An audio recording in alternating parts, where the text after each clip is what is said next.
Christ, je salue mes frères et sœurs dans le Seigneur Jésus-Christ, que le Seigneur Jésus vous bénisse, vous écoutez la parole de Dieu. Et oui, aujourd'hui, nous allons aborder un sujet. Oui, la parole de Dieu dit, la parole de Dieu nous parle de la confession. Pour être sauvé, la parole de Dieu nous parle de la confession. Mais de quelle confession il s'agit? Nous devons faire attention parce que les faux Christ parlent de la confession des péchés pour être sauvé. Mais nous disons non, ce n'est pas l'enseignement que le Seigneur Jésus-Christ et ses apôtres ont donné. Pour être sauvé, il ne s'agit pas de confesser ses péchés.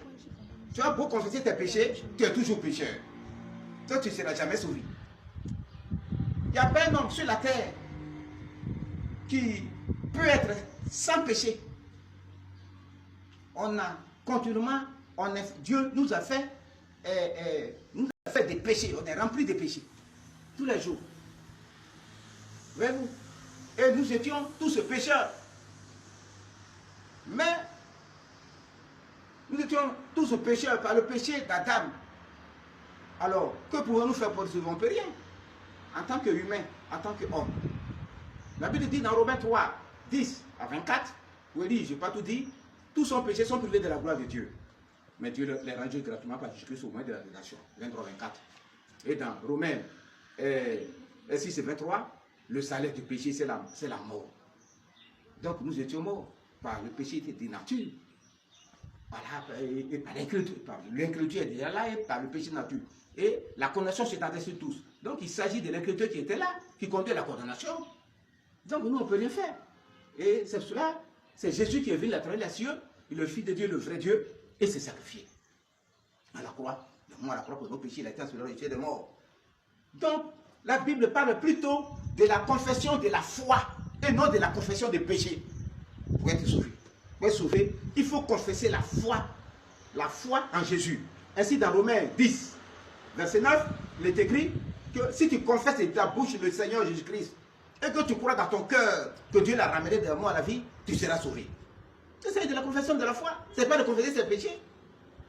Si c'est tes péchés que tu confesses, comme l'enseigne les faux qui rejettent l'évangile, la grâce de Christ, et qui sont des fondateurs d'Abraham, et ils rejettent aussi son église, et ils sont des fondateurs d'Abraham de nation, et c'est eux qui disent, et dans ces dominations-là, c'est la pratique de la dîme pour s'enrichir sur le dos des gens, et ils sont riches.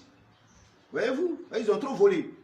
C'est ceux-là qui disent à leurs fidèles qu'il faut confesser vos péchés pour être sauvé. Il faut bien te comporter pour être sauvé. Toi, tu peux bien te comporter pour être sauvé. Tu penses que sur la terre, il n'y a pas de bons comportements? Il y en a eu. Mais bon comportement n'a jamais sauvé quelqu'un. Les bons comportements n'ont jamais sauvé quelqu'un. On est tous pécheurs. C'est Jésus qui est venu pour nous sauver. Donc la Bible parle de la confession de la foi. Romains 19, comme il a dit, si tu confesses ta bouche le Seigneur Jésus-Christ et que tu crois dans ton cœur que Dieu l'a ramené de moi à la vie, tu seras sauvé. Quels soient tous tes péchés, même si tu es brigand, bandit, on a vu un brigand à la croix. Il y a des exemples sont nombreux dans l'église. Il y a eu des enfants de Dieu, ces comportements qui sont là. Et on prend 1 Corinthiens chapitre 3, verset 1 à 4, Paul a dit que je peux vous parler non comme à des hommes spirituels, mais comme à des hommes charnels, à des enfants en Christ. Je vous ai donné du lait, mais non de la nourriture solide, car vous êtes charnels. Donc ceux qui sont charnels sont ceux-là qui commettent les péchés, qui commettent les mauvais comportements, ils ont cru en Jésus. Et dans leur mauvais comportement, ils sont venus dans l'église. Donc on leur demande maintenant de confesser. C'est là qu'on fait qu'on vient dans l'église maintenant pour bien marcher. Mais pour être sauvé, là, il faut la foi en Jésus-Christ. C'est pourquoi Jésus disait aussi, quand il était sur la terre aux Juifs, il a dit que dans Jean 6, 47, il dit, en vérité, je vous le dis, celui qui croit à moi à la vie éternelle, c'est tout. Celui qui croit à moi à la vie éternelle. Et Jean 17, verset 3, il dit, la vie éternelle, c'est qui te connaisse, toi, le seul Dieu, et celui que Dieu a envoyé. Mais c'est la même personne, lui, Jésus-Christ, le Fils de Dieu, c'est le vrai Dieu. Tu le connais, tu crois en lui, tu crois que par la foi en lui, tu as la vie éternelle, tu es sauvé. Et sur la maintenant, avec son sacrifice, sur la base de son sacrifice, le parlement de sacrifice là, qui nous a sauvés. Qu'est-ce que Dieu nous demande?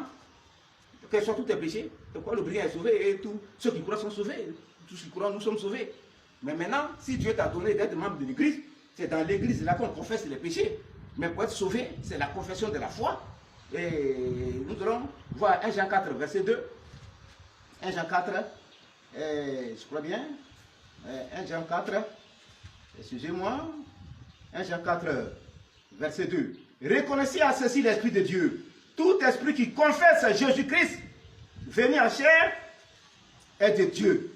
Et tout esprit qui ne confesse pas Jésus n'est pas de Dieu. C'est celui de l'Antéchrist. Donc vous avez appris la venue et qui maintenant est déjà dans le monde. Et 1 Jean 2, 18 nous dit qu'il y a plusieurs antéchrists. 1 Jean 2, 18. Petits enfants, c'est la dernière heure. Et comme vous avez appris qu'un antéchrist vient, il y a maintenant plusieurs antéchrists. Par là, nous connaissons que c'est la dernière heure. Il y a un antéchrist qui vient. Vous savez ça, la première force de religion, vous la connaissez. Voilà.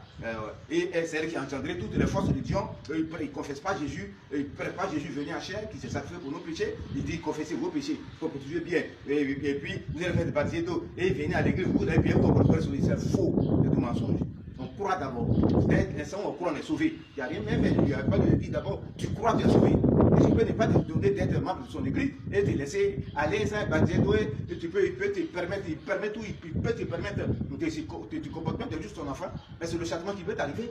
Châtiment, il peut te envoyer des problèmes de la vie et même te faire mourir précipitamment. Jamais la condamnation pour un enfant de Dieu. Nous, à qui il donne d'être membre de l'église, c'est à nous là. Maintenant qu'on est à l'église, c'est là qu'on fait nos péchés pour qu'on se comporte bien et qu'on reçoit des récompenses sur cette terre dans les yeux. C'est quoi il est écrit dans Acte 18, Acte 19, 18. Plusieurs de ceux qui avaient cru venaient confesser et déclarer ce qu'ils avaient fait. Ils ont cru, ils ont sauvé. Hein? On dit plusieurs. Ça veut dire qu'il y en a qui ne sont pas venus confesser leur péché. Voilà. Plusieurs de ceux qui avaient cru. Donc Dieu ne donne pas à tous ses enfants de venir confesser de venir à l'église. Donc plusieurs, là, Dieu les a choisis pour qu'ils soient membres de l'église, afin qu'ils marchent avec le Seigneur.